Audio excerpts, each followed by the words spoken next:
প্রথমবার আপনাদের সামনে সম্মুখীন হয়েছি। আমি কোরআনে কারীম থেকে কোরআনের আয়াত পাঠ করেছি। আল্লাহ তাবারক ওয়া তাআলা বলেন, قد جاءكم من الله نور وكتاب مبين।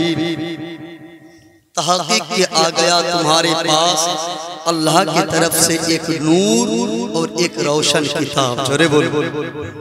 कोटा जिनिस आसलो दुईटा, एकटा नूर और एकटा रोशन किताब। कद जाअकुम, तहकीक के तुम्हारे पास आया, मिनल्लाहि, अल्लाह की तरफ से, नूर, नूर এবং কিতাব মুবিন, এক পবিত্র গ্রন্থ যেটাকে কোরআনুল মাজিদ বলে। আর এই নূর থেকে কি বোঝানো হয়? একটা তাফসীরের কিতাব আছে, কোরআনের তাফসীর, যে কিতাবটার নাম হচ্ছে তাফসীরে জালালাইন। এই জালালাইন কিতাবটা সমস্ত পন্থের লোক, সমস্ত দলের লোক, সমস্ত মাযহাবের লোক পাঠ করে পড়ে। জামাতে হানাফি, আমরা হানাফিরা পড়ি, শাফিরা পড়েন এই কিতাব, হাম্বলিরা পড়েন, মালিকারা পড়েন, দেওবন্দরা পড়েন, আহলে হাদিসরা পড়েন, মওদুদিরা পড়েন, কাদিয়ানীরা পড়েন, আপনার শিয়ারা পড়েন, আহলে কুরআনরা পড়েন। সমস্ত দলের লোক যে কিতাবটাকে মান্য করেন এবং পড়েন, সেই কিতাবটার নাম হচ্ছে তাফসীরে জালালাইন। এই তাফসীরে জালালাইন নামক কিতাবে এই কদ জাআকুম মিনাল্লাহি নূর থেকে বোঝানো হয়েছে নূরে মুস্তাফা, নূরে মুহাম্মাদি, কিতাবুল মুবিন থেকে বোঝানো হয়েছে আল্লাহর কোরআনুল মাজিদকে। জোরে বলে বলে আমরা নূর থেকে কি বুঝলাম? নূরে মুহাম্মদ সাল্লাল্লাহু আলাইহি ওয়াসাল্লাম। আল্লাহ তাআলা এই পৃথিবীতে নূর পাঠিয়েছেন, অর্থাৎ আমার নবী। শুনুন, সর্বপ্রথম আল্লাহ কি সৃষ্টি করেছেন? এক সাহাবী জিজ্ঞেস করলেন, ইয়া রাসূলুল্লাহ, বলুন আল্লাহ তাআলা সর্বপ্রথম কি সৃষ্টি করেছেন? তো আমার নবী বলছে জাবির। যে জিজ্ঞেস করেছিলেন সে সাহাবীর নাম হযরত জাবির। হযরত জাবির রাদিয়াল্লাহু তাআলা আনহুকে আমার নবী বলছে, জাবির শুনো, সর্বপ্রথম আল্লাহ তাআলা কি সৃষ্টি করেছে? আল্লাহর নবী বলছেন, আউয়ালু মা খালাকাল্লাহি নূরি, সর্বপ্রথম আল্লাহ আমার নূরকে সৃষ্টি করেছে। এবং আমার নবী কবেকার? নবী কবেকার? শুনুন, একদিন হঠাৎ করে আমার দয়ার নবী হযরত জিবরিল আমিন, হযরত জিবরিল আলাইহিস সালাম, ইনি হচ্ছেন সমস্ত ফেরেশতার লিডার, সরদার। এই জিবরিল ফেরেশতাকে আমার নবী বলছে, জিবরিল তোমার বয়স কত বলো? তো হযরত জিবরিল ফেরেশতা বলছে, ইয়া রাসূলুল্লাহ, হঠাৎ করে আমার বয়স জিজ্ঞেস করছেন? বলে হ্যাঁ বলো না। বলছে আমার বয়স কত এটা তো জানি না, তবে হ্যাঁ, ষষ্ঠম আকাশে আমি একটা নক্ষত্র দেখতে পেতাম। ইয়া রাসূলুল্লাহ, ও নবী গো, হাবিবুল্লাহ, ষষ্ঠম আকাশে আমি একটা নক্ষত্র দেখতে পেতাম, যেই নক্ষত্রটা ৭০,০০০ বছর পর উদিত হতো। নবী গো, ৭০,০০০ বছর ধরে উদিত হয়ে থাকতো, আবার ৭০,০০০ বছর পর ওই তারাটা, ওই নক্ষত্রটা ডুবে যেত, আবার ৭০,০০০ বছর পর উদিত হতো। ওই তারাটাকে আমি জিবরিল আমিন একবার নয়, দুইবার নয়, ৭২,০০০ বার দেখেছি। আমার নবী বলে, জিবরিল, ও জিবরিল ফেরেশতা বলো, ওই তারাটা কি আর দেখতে পাবো? বলে না না না।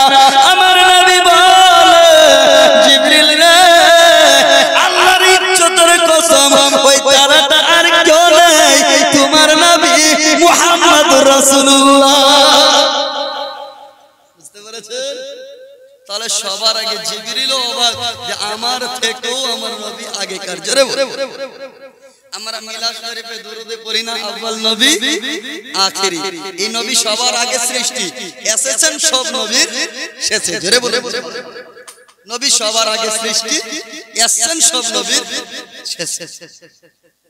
যাই হোক, আজকের মাহফিল সাজিয়েছেন হযরত মাওলানা রায়হান সাহেব কাবিলা এবং পুরো ছত্র উত্তরতলা, উত্তরপাড়া মানুষের পরিশ্রম সহযোগিতায় আজকের এই প্রোগ্রাম আয়োজিত হয়েছে। আমি তো ভাবতেছিলাম মাগরিবের নামাজ পড়ার পর ভাবলাম যে যাবো কি যাবো, মনে হয় প্রোগ্রাম ক্যান্সেল, কারণ যা বৃষ্টি ছুটছে আবার হচ্ছে, ছুটছে আবার হচ্ছে। তো এটা শুধুমাত্র আল্লাহর মার্সি, আল্লাহর ইচ্ছা ছিল যে না প্রোগ্রাম হবে, যেখানে আমার হাবিবের আলোচনা হবে, আমার আলোচনা হবে, হবে না মানে প্রোগ্রাম হবে। এটা শুধু আমাদের ইমানি পরীক্ষা ছিল, আমাদের ইমানি পরীক্ষা। যাই হোক, আজকের প্রোগ্রাম হয়েছে আলহামদুলিল্লাহ। তবে ইনশাআল্লাহ যতক্ষণ শোনাবো শুনতে রাজি আছেন তো? বলেন হাত উঁচু করে বলেন তো কে কে চলে যাবেন? সবাই চলে যাবেন? থাকবেন তো ইনশাআল্লাহ? সবাই ইনশাআল্লাহ? যাও ইনশাআল্লাহ। এখানে এই মাইকে কিন্তু মাইক কন্ডিশন খুব একটা ভালো না, তবে এই যে যতটুকু আওয়াজে এটা শুধুমাত্র এই যে নামনা মামার গ্রাম এইটুকুই আমার আওয়াজ কিন্তু খিচ্ছে। এই যে জোশ নানা মামার গ্রাম, হ্যাঁ অনেকে আবার মাঝখানে প্রশ্ন করছে এটা কার নাতি কার ভাই না। হ্যাঁ আমার নানা খুব সিধা সাদা মানুষ ছিল, আপনারা জানেন, জনাব আবু হানিফা, হ্যাঁ হানিফা সাহেব, আমি হানিফার নাতি। আপনারা আমার মাকে সবাই জানেন হাইনুর, হাইনুরের ছেলে। আলহামদুলিল্লাহ আপনাদের দোয়া, আপনাদের ভালোবাসা তবে আলিম হতে পেরেছেন, নচেত হওয়া সম্ভব নয়। মা বাপের দোয়া আছে, নানা নানি খুব ভালোবাসা দিয়েছে, যাতে ওনাদের দোয়া আজকে নানা নানির গ্রামে ব্যস্ত। আল্লাহ আমার নানা নানিকে জান্নাতবাসী করুক, বলে না আমিন। আল্লাহ ওনাকে জান্নাতবাসী করুক। যাই হোক, আজকের মাহফিল বিশ্ব নবীর আগমন দিবস, নবীর জন্ম দিবস। সবার আগে আমার নবীর জন্ম। তুমি 12 বেলাবলের 12 তারিখে আমার নবীর আগমন হয়েছে। জশ্নে ঈদ মিলাদুন নবী আমরা পালিত করি। অনেক জায়গায় প্রশ্ন হয়, আমরা তো সব সুন্নি আকীদার লোক, আমাদের মধ্যে এগুলো প্রশ্ন জাগবে না, কিন্তু তারপরেও কেন বলি বারবার একটু স্প্রে করতে হয়। এই জন্যই করতে হচ্ছে যে সোশ্যাল মিডিয়ার যুগ, অনেকে ফেসবুক ইউটিউব দেখছেন, আর ইউটিউব ফেসবুক দেখে দেখে অনেকেরই মাইন্ড একটু ভ্রষ্ট হচ্ছে, আকীদা নষ্ট হচ্ছে। এখন কিছু আহলে হাদিস, আকীদার আহলে হাদিস নামক কিছু লোক বেরিয়েছে, যারা বলতেছে না নবীর জন্মদিবস পালিত হবে কেন, নবীর তো মৃত্যু দিবস 12 রবিউল আউয়ালের তারিখে, তো 12 তারিখে রবিউল আউয়ালের 12 তারিখে নবীর তো মৃত্যু দিবস, ওইই তো মারা গিয়েছিলেন। তো ওনাকে বলবেন আরে পাগলা শোন, তোরা মৃত্যু দিবস পালন কর, তোর নবী যদি মারা হয়ে থাকে, আমাদের নবী তো জিন্দা নবী। জোরে আরে জিন্দা নবীর আবার মৃত্যু দিবস কিসের? আমার নবী জিন্দা। বলে কথাই লেখা আছে, বলে মিশকাত শরীফ, সিয়াসিতের 6টা কিতাবের মধ্যে একটা কিতাব মিশকাত শরীফের মধ্যে আমার নবী করিম সাল্লাল্লাহু আলাইহি ওয়াসাল্লাম বলছেন, ইন্নাল্লাহা হারামা আলাল আরদি আন তাকুলা আসজাদাল আম্বিয়া ফা নবিয়ুল্লাহি হাইয়ুন ইয়ারযাকু। জোরে বলুন সুবহানাল্লাহ। আমার নবী বলছেন ইন্নাল্লাহা নিশ্চয় আল্লাহ হারামা হারাম করেছে আলাল আরদি জমিনের মধ্যে আন তাকুলা খাওয়া থেকে আসজাদাল আম্বিয়া নবীদের দেহকে ফা নবিউল্লাহি বরঞ্চ আল্লাহর নবীরা জিন্দা। জোরে আল্লাহ মাটিকে হারাম করেছে নবীর দেহ খাওয়াকে। যেরকম মুসলমানদের জন্য সুদ খাওয়া হারাম, মদ পান করা হারাম, তদ্রূপ মাটির জন্য নবীর দেহ খাওয়া হারাম। জোরে বলুন। হ্যাঁ মাটিকে হারাম করেছে, হ্যাঁ বরঞ্চ বরঞ্চ নবিউল্লাহি আল্লাহর নবীরা হাইয়ুন জিন্দা এবং ইয়ারযাকু আল্লাহ তাদেরকে রিজক দান করেন। জোরে বলেন। এখন শুনুন, হাদিস দ্বারা যদি প্রমাণিত নবীরা জিন্দা, বলেন এই জিন্দা নবীর মৃত্যু দিবস পালিত হবে না, নবীর ঈদ মিলাদুন নবী বলেন। আমার পূর্বে মাওলানা সাহেব বক্তব্য রাখলেন, উনি বললেন আল্লাহ তাআলা আমাদের উপরে যে ফজল এবং রহমত দিয়েছে তার খুশি আনন্দ মানাইতে হবে। বলেন আল্লাহ যে রহমত দিয়েছে, রহমতকে আল্লাহ কোরআনের মধ্যে বলেন ওয়ামা আরসালনাকা ইল্লা রাহমাতাল লিল আলামিন, পাঠাইনি কিন্তু পাঠিয়েছি আমার নবীকে সমস্ত জগতের জন্য রহমত স্বরূপ করে। কত জগৎ? সমস্ত জগৎ। সমস্ত জগৎ মানে এই গোটা পৃথিবী নয়, সমস্ত জগৎ মানে একটা আলেমে আরওয়াহ রূহের জগৎ, একটা আলেমে বাতানি মায়ের পেটের জগৎ, একটা আলেমে ওজুদ বর্তমান জগৎ, তারপরে আমরা একটা জগতে যাব আলেমে বারযাখ কবরের জগৎ, তারপরে হাসরে যাব। তো বন্ধু এই যতগুলো জগৎ আছে সমস্ত জগতের জন্যই আমার নবী রহমত। এখন আমার নবী কার কার রহমত? শুধু ছত্রবাসীদের জন্য না, শুধু আমাদের চাচল এই তুলসারটাবাসী, হরিশ্চন্দ্রপুরবাসী, মালদাবাসী না, পুরো পৃথিবীবাসীর জন্য। পৃথিবীর কি মানব শুধু মানবের জন্য না, পশুর জন্য, পক্ষীর জন্য, মানুষের জন্য, জীবের জন্য, জন্তুর জন্য, গাছপালার জন্য, পাহাড় পর্বতের জন্য, কীট পতঙ্গের জন্য, নদী নালার জন্য, প্রত্যেকটা মাখলুকের জন্য। আল্লাহ হচ্ছেন রব্বুল আলামিন, নবী হচ্ছেন রাহমাতাল লিল আলামিন। আল্লাহ যার যার রব, নবী তার তার রহমত। জোরে বলে বুঝা গেল আমার নবী এই রহমত পেতে গেলে খুশি মানাইতে হবে। তাহলে আমার নবী রহমত না? তাহলে এই নবী যে রহমত হয়ে এসেছেন, এই রহমত পেয়ে আমরা খুশি না ভেজাল? খুশি তো, আমরা সবাই খুশি। যার কারণে এই যে ঈদ মিলাদুন নবী, মিলাদ মানে কি? জন্ম হওয়া, ওয়ালাদাত থেকে এসেছে মিলাদ। তো এই ওয়ালাদুন মানে জন্ম হওয়া, এই যে মিলাদ মানে নবীর জন্ম হওয়া। ঈদ মিলাদুন নবী, নবীর জন্মের খুশি। ঈদ মানে কি? খুশি। এই ঈদ ভাষাটা দিয়ে আমাদের ব্রেন ওয়াশ করছে। ঈদ তো দুটাই, একটা বকরা ঈদ, একটা ঈদুল ফিতরের ঈদ। তো আবার এইটা কিসের ঈদ? এই দুইটা ছাড়া মুসলমানদের তৃতীয় কোনো ঈদ নাই। কিন্তু ও পাগলা জানে না শরীয়তে অনেকগুলো ঈদ আছে, তার মধ্যে প্রত্যেক মাসের 4টা করে জুমা ঈদের দিন। জোরে বলে জুমার দিনটা ঈদের দিন না? তো এই যে পাগলা হালে হালে বলছে দুইটা ছাড়া তৃতীয় কোনো ঈদ নেই। তো জুমার দিনটা ঈদের দিন হলো কেন? কোন মানুষ যদি একইবার অর্থাৎ শুক্রবার ঈদ জন্ম নাই, শুক্রবারে মারা যায়, ওই মানুষ যদি নেককার আল্লাহওয়ালা হয়ে থাকে, ওই মানুষের মৃত্যুবাসী নাই, বরঞ্চ তার মৃত্যু দিবস নাই, তার জন্মদিবস পালিত হবে। জোরে বলে তবে আমরা সেই রকম জন্মদিবস পালিত করব না যেরকম ইহুদি নাসারারা করছে। আমাদের সেটা শরীয়ত অনুযায়ী ইসলামিক ভাবে আমরা তৈরি সেটা পালিত করব। তবে আমাদের ঈদ মিলাদুন নবীতে, নবীর জন্মদিবসে আমরা যেগুলো আগমন দিবসে যা যা পালিত করছি, আহলে সুন্নাত ওয়াল জামাতেরা লোকেরা সেটা কোরআন ও হাদিস দ্বারা প্রমাণিত। জোরে বলে সুবহানাল্লাহ। একটা প্রশ্ন রাখবে এখানে আপনার মৌলভী সাহেব, আমার নবীর জন্মদিবস তো নবী যে জন্ম হয়েছিল মক্কাবাসীরা তো পালিত করেননি। আপনাকে প্রশ্ন করবে, আপনার ঈমানকে ঢেকে দিবে, ঈমান বরবাদ করবে। ওনাকে বলবেন যে নবী যখন জন্ম নিয়েছিল মক্কায় কতজন মুসলমান ছিল? কতজন মুসলমান ছিল? হযরতে মা আমিনা আর হযরতে আব্দুল মুত্তালিব ছাড়া সবাই কাফির। তো কাফিরেরা নবীর মিলাদ জন্মের খুশি মানাননি, তাহলে তারা যারা মানে না তারা আওতায় আসবে। আপনি যে মানাচ্ছেন না, কার সুন্নাত পালন করছেন? নবীর জন্ম দিবস মা আমিনা এবং আব্দুল মুত্তালিব ছাড়া কেউ মুসলমান নয়, সব কাফির। তাহলে নবীর জন্ম দিবস পালিত করবে কি করে? আগমন দিবস পালিত কি করে করবে?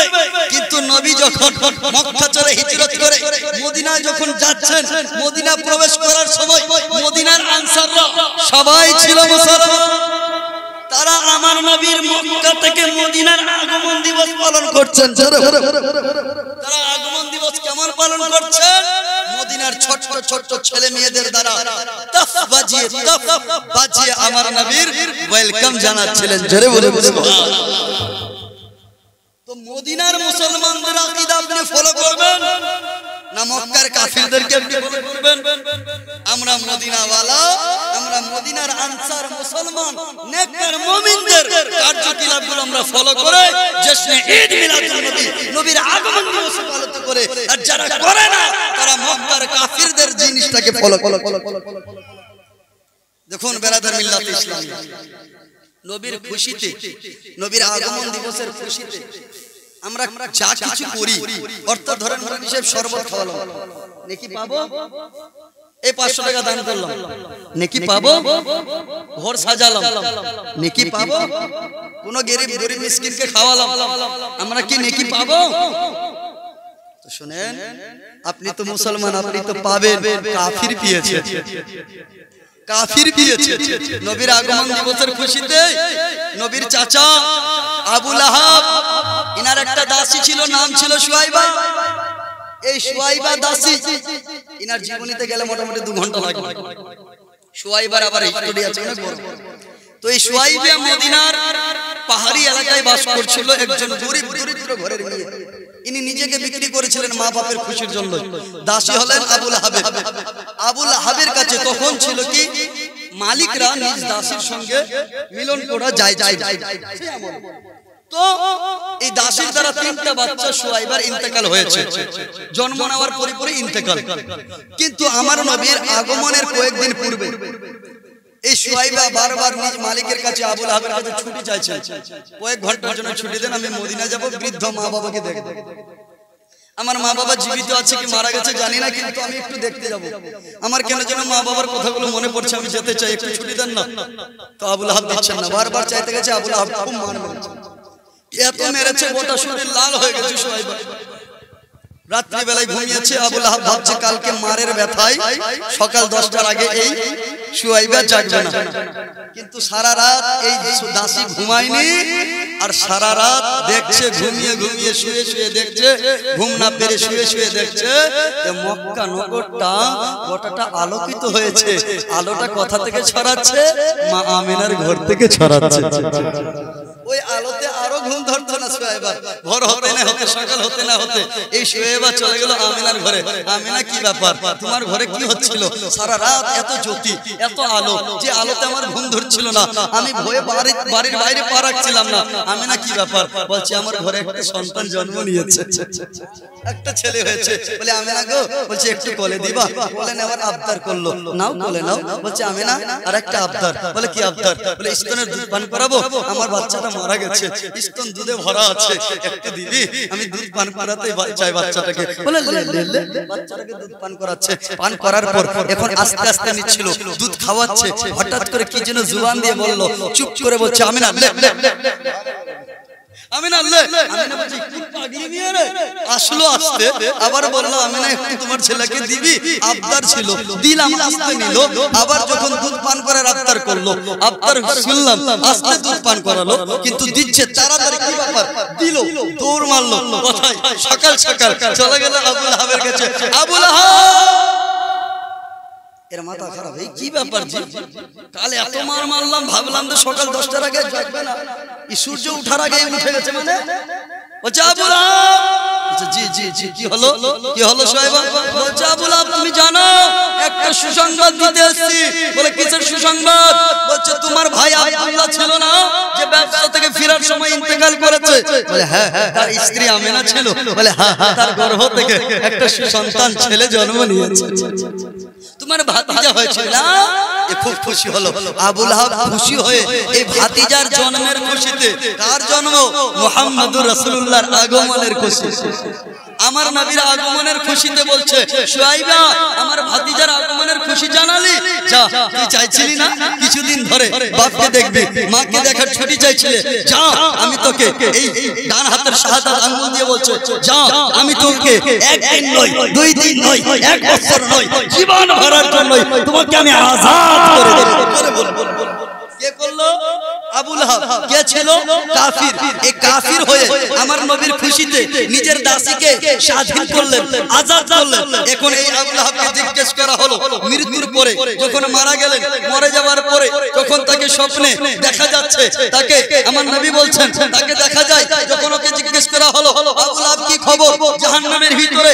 আবুল হাব বলছে শুনো, আমি খুব কষ্টে আছি, আগুনে জ্বলছি, তবে কিন্তু হ্যাঁ একটা জিনিস পাই। বলে কি জিনিস পাই? বলে আমার ভাতিজা মুহাম্মাদের জন্মের খুশিতে আমি যে দাসী, যে আঙ্গুল দ্বারা ডান হাতের শাহাদাত আঙ্গুল দিয়ে দাসী আজাদ করেছিলাম, ওই সোমবারের দিন যেই বারে আমার ভাতিজা আগমন করেছিল, সেই বারে আমি ওই আঙ্গুলটা চুষতে গেলে জাহান্নামের ভিতরেও আমি জান্নাতি পানি পান করে এই আঙ্গুল চুষে চুষে নিজের তৃষ্ণাকে মেটাইছি। জোরে তাহলে বলুন, নবীর আগমন দিবসে এ কাফির হয়ে যদি দাসী আজাদ করাতে জাহান্নামের ভিতরে যদি শান্তি পেতে পারে, আমরা ঈমানওয়ালা, আমরা মুমিন, নবীর আশিক, নবীর গোলাম, নবীর প্রেমিক, নবীর প্যারা, নবীর প্রেমিক হয়ে আমরা যদি নবীর ঈদ মিলাদুন নবীর খুশি বাড়ি বাড়ি উদযাপিত করি, বাড়ি বাড়ি মানাই, আমরা যদি দান ও খায়রাত করি, বলেন আমরা কি জাহান্নাম থেকে আজাদ হব না? ইনশাআল্লাহ। তো মুসলমান প্রত্যেকটা জিনিস আমরা এটাতে কোনো আমরা বাপ দাদার নয়, নিজের নয়, কোনো স্বার্থ নয়, শুধুমাত্র যাই করি আল্লাহ ওয়া রাসূলের সন্তুষ্টির জন্য করি। জোরে বলে